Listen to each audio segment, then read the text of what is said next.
ভয়ঙ্কর ভয়াবহ এক বন্যা পরিস্থিতিতে পশ্চিমবঙ্গের বিভিন্ন জেলার মানুষজন অত্যন্ত বিপন্ন অবস্থায় রয়েছেন। উদ্বেগ বাড়ছে।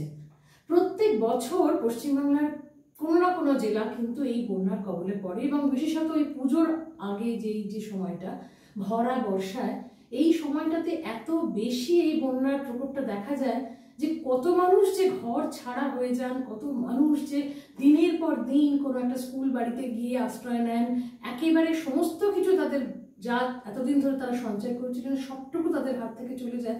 যে এই দুঃখ, এই গ্লানি, এই যন্ত্রণা থেকে যে কবে সত্যি সত্যিই আমরা মুক্তি পাবো সেটা আমরা জানি না। হয়তো দেখা যায় যে তাদের ছেলে মেয়েদের যা কিছু সম্বল তাদের জন্য তারা তৈরি করেছিলেন সমস্ত কিছু ভেসে গেছে, মানে পরনের জামা কাপড়টুকুও নেই আর কি।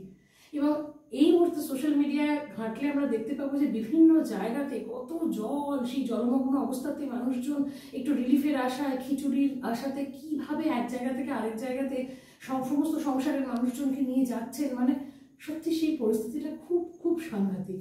তো এই পরিস্থিতি নিয়েই আমার স্বরচিত একটা গান, মানে জানি এই পরিস্থিতিতে গান মানায় না, কিন্তু তবু আমার মনের কথা কয়েকটা শব্দের মধ্য দিয়ে, সুরের মধ্য দিয়ে প্রকাশ করবার চেষ্টা করেছি।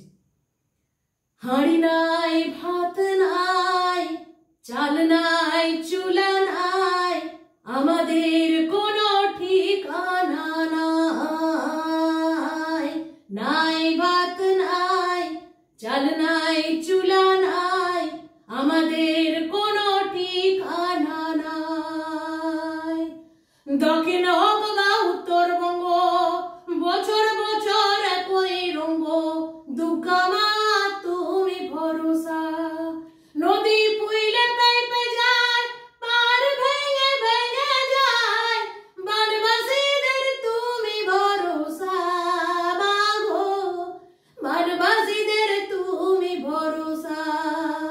দক্ষিণ হোক বা উত্তরবঙ্গ, বছর বছর একই রঙ্গ, দুর্গামা তুমি ভরসা। সত্যি এই বানভাসী মানুষ যারা, তাদেরকে ঈশ্বর বাঁচাতে পারেন।